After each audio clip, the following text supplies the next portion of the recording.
Cześć, siemanko, z tej strony Daniel. Dzisiaj mamy dzień 72 szukania karty momentu. Wybraliście paczkę numer 7. Więc zobaczmy, co w niej jest.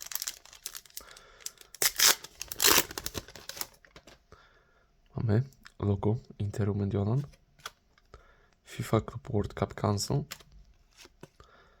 Ludwigsona,